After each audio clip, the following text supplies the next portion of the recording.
Donc, d'abord une introduction à cette récollection, concernant le sens des mots. Pourquoi une récollection s'appelle-t-elle ainsi? Pourquoi ce nom un peu étrange, un peu peut-être un peu vieilli, ou un peu étranger? En tout cas, ce qu'on peut avoir à l'esprit, c'est que c'est un nom assez classique, un nom traditionnel pour désigner un moment de retraite, assez court, parce que c'est vrai que dès qu'il s'agit de désigner une retraite au sens plein du terme, c'est-à-dire qui occupe en gros une semaine, eh bien on n'emploie pas ce terme de récollection. Là, dès qu'il s'agit de désigner soit une journée, soit un week-end comme ça de temps de retraite, eh bien on parle donc de récollection, d'où le fait qu'effectivement le format que nous retenons comme ça d'un gros week-end à Évron, là, eh bien, nous lui avons donné ce terme. L'origine du mot, c'est exactement le même que la même origine que le mot de collection, c'est-à-dire que le but, c'est donc de rassembler, de faire une collecte, non pas, on est habitué à faire tout un tas de collectes dans la vie, mais là, c'est l'objectif, c'est de rassembler, ou c'est de réunir un certain nombre de choses, c'est de faire un recueil, c'est exactement la même origine, recueillir ou collecter. Une réunion d'un certain nombre de choses, donc, il s'agit de cueillir ensemble, et du reste, c'est la raison pour laquelle l'attitude dans laquelle on entre dès qu'il s'agit d'une retraite ou d'un temps comme ça spirituel, eh bien, c'est une attitude de recueillement. En fait, le recueillement, c'est exactement la même chose que la récollection. Et se recueillir, eh bien, c'est précisément, c'est ça qui est très étonnant, c'est la raison pour laquelle, pour désigner comme ça le fait d'entrer dans le calme, ou dans la paix, dans le silence, quand je vous parle de se recueillir, tout le monde a un peu à l'esprit le type d'attitude dans lequel on entre, eh bien, de se mettre dans les conditions de la prière, de se mettre dans les conditions de la méditation. Eh bien, ce qui est très beau, c'est que pour désigner encore une fois ce processus par lequel on entre dans la prière, on parle précisément du fait de se recueillir. C'est-à-dire, au sens propre, eh bien, de rassembler comme ça toutes les parties de nous-mêmes qui sont un petit peu à droite, à gauche, et de les ramener, comme ça, de les rassembler dans une unité. Et c'est cela c'est ce processus-là qui se passe quand on entre dans la prière. L'action qui consiste donc à se préparer à entrer dans la prière, eh bien, c'est une action, une activité qui consiste à ramener à l'unité tous les éléments de notre vie qui sont un peu comme dispersés et de les ramener à l'unité. Vous le savez, c'est un sentiment qu'on peut avoir dans notre vie, surtout quand ces vies sont assez remplies, comme j'imagine que les vôtres le sont. Eh bien, c'est le sentiment de ne plus tellement savoir où donner de la tête, le sentiment d'être donc dispersé. Et le sentiment aussi d'être un peu partout à la fois, sans être vraiment nulle part dans une activité en particulier. Et puis, le sentiment aussi d'avoir une vie, vous savez, qui est compartimentée. Voilà, il y a différents segments de la vie. Simplement, ces compartiments ne sont pas vraiment reliés entre eux. Ça manque un petit peu de cohérence, d'harmonie ou d'unité entre eux. Vous savez, c'est une vie qui est comme un puzzle, mais avant que le puzzle ne soit terminé, il vient un peu atomiser. Voilà. Il y a des atomes. Voilà. On a notre vie personnelle, notre vie d'étudiants, d'étudiantes, de jeunes pros, etc., notre vie familiale, notre vie de détente, notre vie intellectuelle, notre vie, religieuse, spirituelle, etc. Il y a toutes ces vies-là, mais qui peuvent parfois souffrir d'un défaut d'unité. Voilà, d'un défaut d'unité. Pour ceux qui sont passés ou qui passent par le scoutisme, souvent dans le monde du scoutisme, on parle de ce thème de l'unité de vie. Voilà. Se recueillir, donc, vivre un temps de récollection ou de recueillement, eh bien, c'est faire l'unité dans sa vie, c'est permettre, cette unité de vie quand la vie est vécue de manière éclatée. Ça, c'est pas une alarme incendie. Quand la vie est vécue de manière éclatée, et du reste, il est tout à fait symptomatique que effectivement s'éclater dans la vie, quand on entend cet impératif consistant à, encore une fois, à s'éclater, en fait, ça veut dire ce que ça veut dire, c'est au sens littéral, eh bien, c'est une vie qui effectivement, à la fin, est éclatée, et donc il faut parfois la ramener comme ça à l'unité. Le recueillement, c'est donc un moment qu'on s'offre pour retrouver le centre de sa vie, et une récollection, ça a d'abord pour but cela. Et si on a la foi, ou puisqu'on a la foi, puisque si on est ici, c'est que d'une manière ou d'une autre, on se reconnaît dans le fait d'avoir la foi, eh bien la conviction, c'est que l'unité de notre personne, de notre vie, ne peut se trouver que devant Dieu, que en présence du Seigneur, qui, lui, est l'unique. Voilà, qui est l'unique. Peut-être qu'on peut se rappeler ce grand commandement de l'Ancien Testament, qui est très présent dans la vie religieuse d'une personne de confession juive, cet passage qui se trouve dans le Deutéronome 6, 4, 9, « Écoute Israël, le Seigneur notre Dieu est l'unique. » Voilà. Il n'y en a qu'un, et lui-même il est un. Et donc quand on est face à lui, quand on est en sa présence, c'est le meilleur moyen de retrouver ou de trouver cette unité, parce que nous aussi, nous sommes uniques. Voilà. Je pourrais dire, écoute Israël, un tel, une telle est l'unique.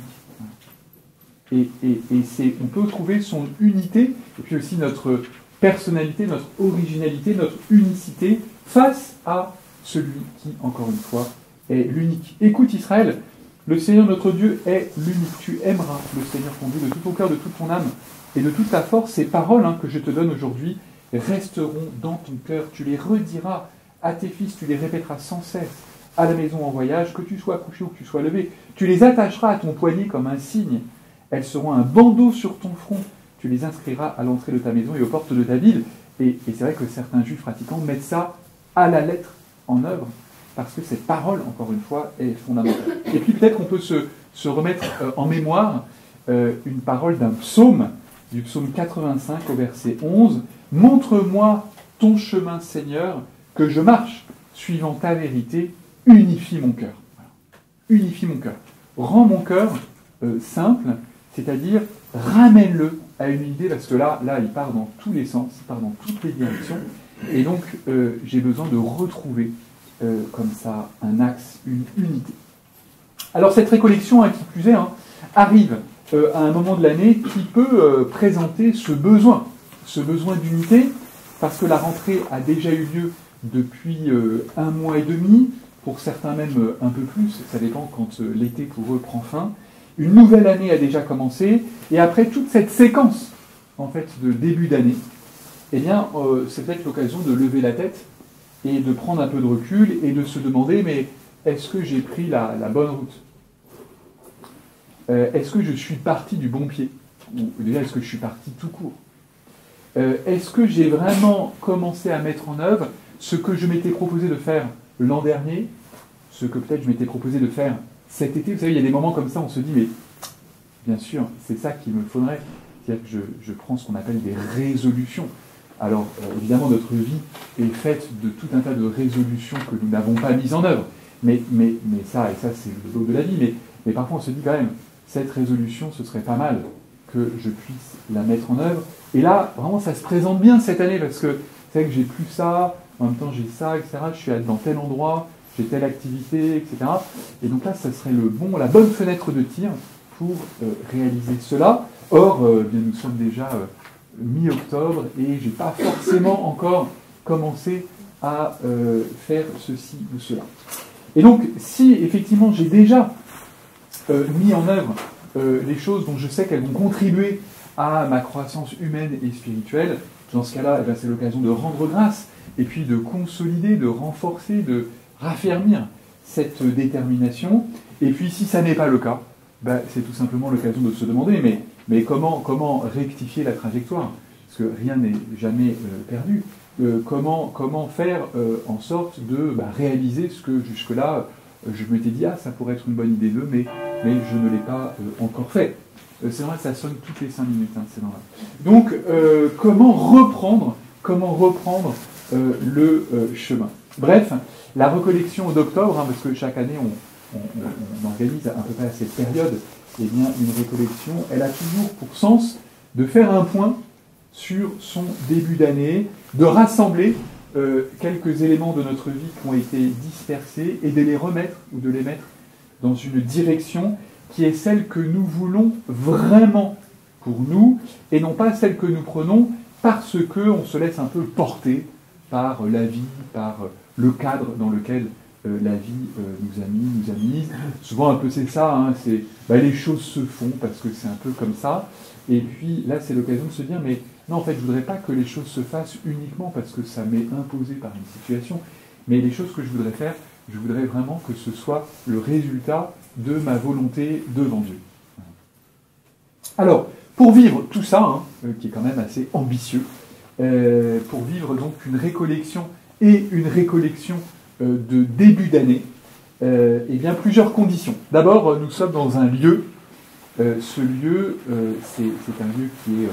ça nous paraît un peu évident, mais c'est un lieu qui est une abbaye. Alors c'est une abbaye qui a ceci de particulier que, eh bien, il n'y a pas de moines dedans, puisque effectivement les séminaristes, les prêtres qui sont ici ne sont pas des moines.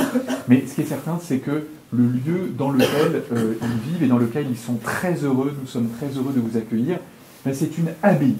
Ça veut dire que c'est un bâtiment religieux.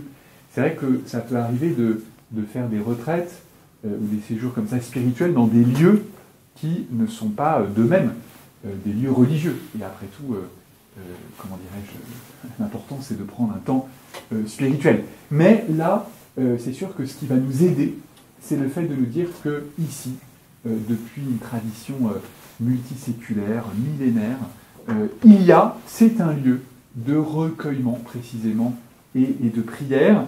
Il y a des bâtiments, est à votre disposition aussi une propriété avec un jardin, avec tout au fond aussi une possibilité de promenade. Bref, tout ça, c'est un lieu qui est à votre disposition pour vivre ce temps de récollection. Et peut-être que si jamais vous avez l'audace de sortir sous la météo mayennaise, eh bien, vous pourrez voir que est inscrit sur le fronton là, de cette abbaye, de cette grande façade comme ça, eh bien, est inscrite la devise bénédictine, puisque ici, pendant 1500 ans, il y a eu enfin peut-être un peu moins quand même, il y a eu des bénédictins, en tout cas jusqu'à la toute fin du XVIIIe siècle, donc quand même un peu moins de 1500 ans, eh bien, il y a eu des bénédictins et qui ont comme devise un mot en latin qui tient en 3 lettres et qui est tout un programme. Vous verrez 3 lettres inscrites, P-A-X, Pax, qui veut dire donc la paix. Ici, c'est un lieu qui se veut un lieu de paix. Or, eh bien, le recueillement permet d'accéder à cette paix. Et en le disant, j'ai à l'esprit que pour certains, pour certaines, et c'est pas, comment dirais-je, inscrit à vie, parfois c'est des périodes, c'est précisément quand on se met dans cette attitude de recueillement, et bien que malheureusement, ce qu'on constate en soi, c'est le manque ou l'absence de paix.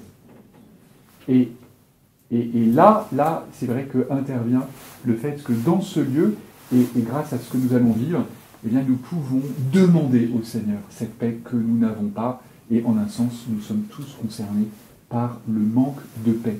Voilà. Ce lieu-là est consacré à la paix. Ensuite, ce qui va contribuer à cette récollection, c'est une météo. Ça, nous sommes vernis, parce que la Mayenne, il y a une garantie, c'est que ça favorise l'intériorité. C'est-à-dire qu'on ne sera pas tenté, si vous voulez, de sortir de nous-mêmes pour aller lézarder au soleil d'octobre. Donc là, de ce point de vue-là, ça va nous aider à vivre ce temps de recueillement et d'intériorité. Effectivement, cette récollection n'a pas lieu dans les Alpes de Haute-Provence. Elle a lieu effectivement en Mayenne, et ça va nous servir à vivre une forme d'intériorité. Ensuite, une récollection, c'est un climat de calme et de silence, précisément de recueillement. Ben, ça veut dire que ça vous a déjà un peu été dit peut-être, mais là aussi, hein, vous êtes adulte responsable, donc ce que je dis, ce ne sont que les recommandations. Il n'y a pas de vidéo de caméra, enfin de caméras de vidéosurveillance qui vont effectivement, c'est pas comme le fait de payer la récollection, il n'y a pas quelqu'un qui va venir vous chercher. Eh bien, moi je vous recommande de mettre vos smartphones en pause, voire à l'arrêt, et puis pour vivre un peu ce temps de déconnexion. Ensuite, eh bien, aidons-nous les uns les autres pour vivre tout cela. Et donc, certes, ça n'est pas une retraite avec un silence absolu. Peut-être que certains parmi vous ont déjà fait des choses comme ça de retraite où ils sont en silence vraiment pendant une semaine complète, silence même pendant les repas. Ici, ça n'est pas le cas.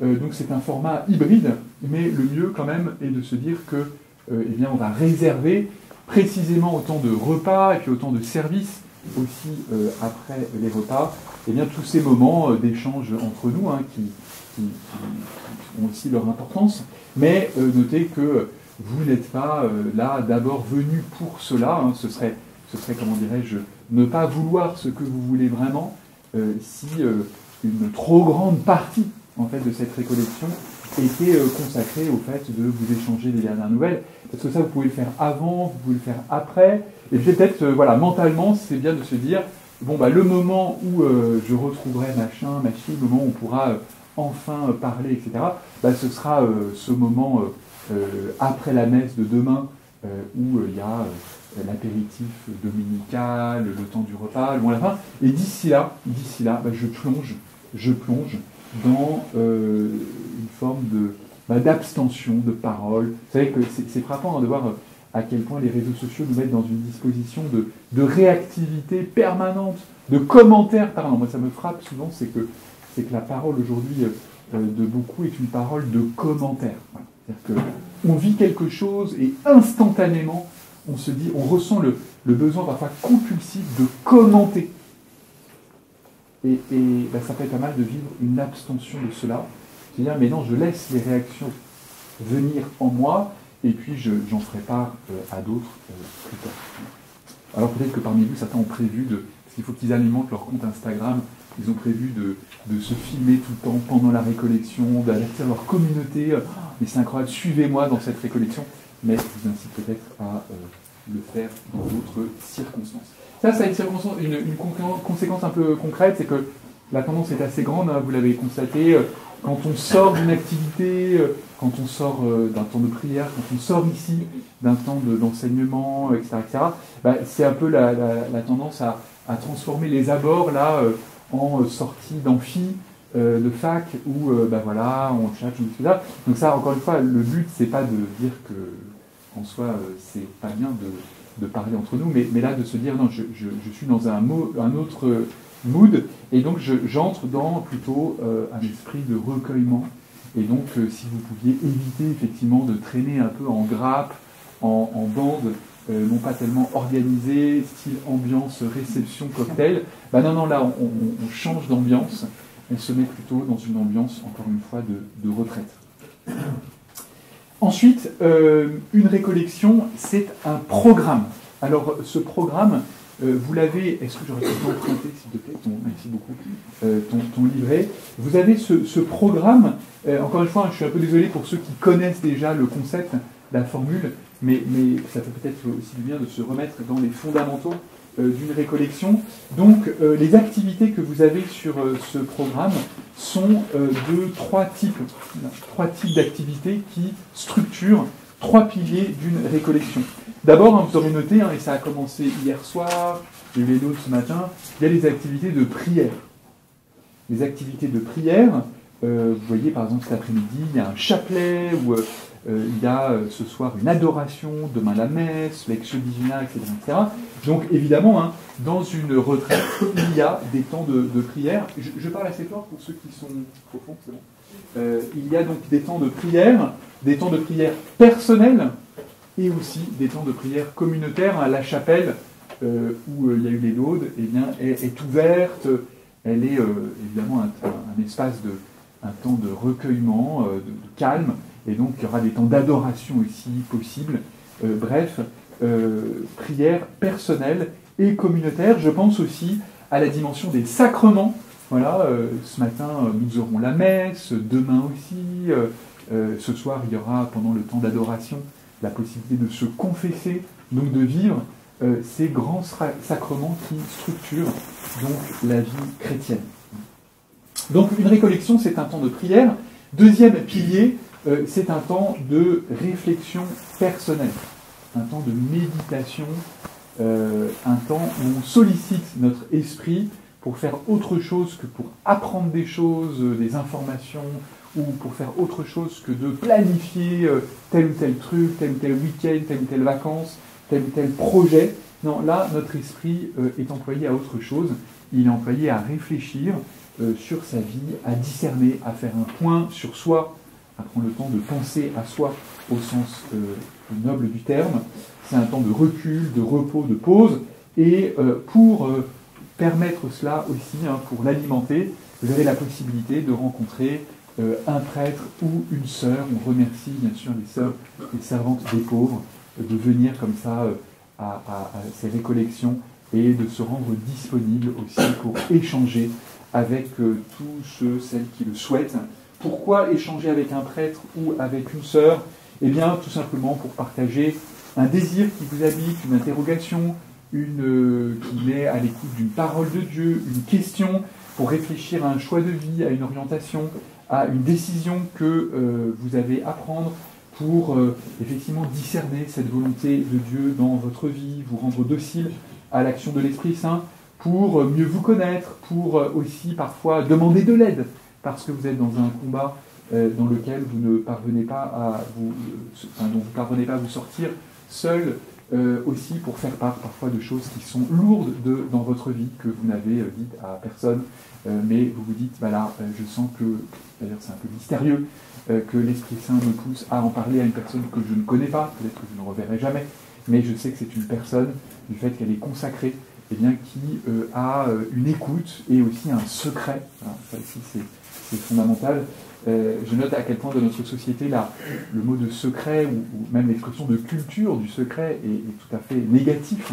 Mais là, c'est un secret au sens positif, c'est-à-dire que c'est une personne où il y aura cette confidentialité et donc cette confiance requise. Voilà.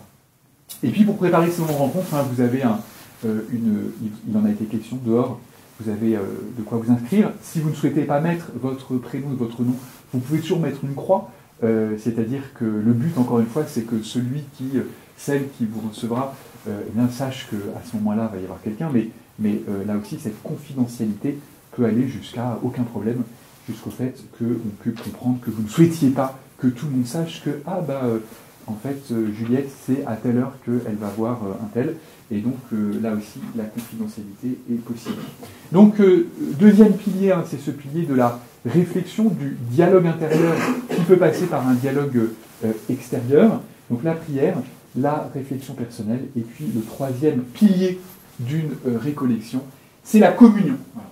C'est la communion. Ce serait bizarre si ce rassemblement qu'est une récollection soit seulement individuel ou personnel. C'est pas un hasard si ce temps-là, nous le vivons ensemble, voilà, et qui est une expression de l'Église. Ça passe aussi par ces temps d'amitié qu'il y a pendant les repas. Et hier, c'est beau que vous ayez été aussi emmené, introduit à cette récollection par bien la référence à la communion des saints. Voilà. Et ce que nous essayons de vivre, c'est une forme de communion des saints. Alors vous allez dire, mais non, mais les saints, ça c'est les saints du ciel, ça ne nous concerne pas. Non, mais en un sens, voilà, tout baptisé est marqué d'une sainteté. Et donc là aussi, nous allons nous aider réciproquement à vivre un temps personnel. L'Église nous aide à être une personne, et puis ensuite, le fait que chacune soit une personne, eh bien, ça aide l'Église à être elle-même. Voilà. Ça, c'était pour l'introduction à la récollection en général. Maintenant, j'en viens, dans le quart d'heure qui nous reste, à cette question de l'espérance et de son actualité. Aujourd'hui, espérer aujourd'hui, l'actualité de l'espérance, c'est le thème donc de cette récollection. Alors vous savez éventuellement que la raison pour laquelle le thème qui a été retenu pour cette récollection, à savoir donc l'espérance, l'a été dans la perspective de la préparation d'un grand jubilé que l'Église va vivre en 2025. Juste petit test comme ça, hein. C'est pas un test, encore une fois, qui sert à la fin à discerner quels sont les bons et les mauvais élèves, mais quels sont ceux parmi vous qui n'avaient pas du tout entendu parler du fait que, à partir de l'année, enfin, en 2025, toute l'Église catholique allait vivre un jubilé. Quels sont ceux qui apprennent l'information? Non, vous le saviez? Ah d'accord, donc ça veut dire que l'info avait quand même bien circulé. Effectivement, à partir de toute l'année 2025, l'Église va entrer dans ce jubilé. Et le Saint-Père, le pape François, a souhaité que ce jubilé fût vécu sous le signe donc de l'espérance. C'est le thème qu'il a donné au jubilé. Alors les dates de ce jubilé, hein, vous savez, un jubilé c'est 1 an, c'est une année sainte, voilà. Donc ce jubilé va commencer le 24 décembre prochain, c'est-à-dire à Noël. On sera encore en 2024, mais on va basculer ensuite en 2025 et il se terminera le 28 décembre 2025. Pardon. Donc il va couvrir toute l'année civile 2025. Pour ce qui est du sens d'un jubilé, pour ce qui est de la raison pour laquelle en 2025 il y a ce jubilé, je vous laisserai vous reporter à un texte qu'a écrit le pape François pour ce jubilé, puisque à chaque fois que effectivement il y a un événement comme ça, le Saint-Père écrit un texte pour donner l'esprit de ce que nous allons vivre. Ce texte a un titre, il s'appelle « L'espoir, l'espérance ne déçoit pas », l'espérance ne déçoit pas, qui se dit donc en latin, puisque vous êtes effectivement pour vous le latin c'est une LV1, vous êtes pratiquant, enfin vous êtes bilingue, et donc en latin, l'espérance ne déçoit pas, qui est donc une citation, vous l'aurez reçue de Romains 5.5, c'est spes non confundit, c'est-à-dire l'espoir, l'espérance ne nous met pas dans la confusion. L'espérance ne nous déçoit pas. Et c'est une citation de Romains 5.5 qui donne son titre à un texte qui porte un nom à coucher dehors, parce que, comme souvent, ces textes ont des noms qui sont totalement hermétiques. Et donc, c'est une bulle d'indiction, parce que le pape ne fait pas de bulles, mais il écrit des bulles. Et donc, une bulle, c'est un texte officiel qui engage comme ça, qui décrète, qui ouvre un jubilé. Donc, c'est une bulle d'indiction. Et je vous recommande la lecture de ce texte sur votre moteur de recherche préféré. Il suffit de taper, peut-être que le moteur de recherche n'est pas tellement habitué à ce que l'on cherche des choses en latin, mais si vous tapez spes non confundit, hop, vous tombez directement dessus.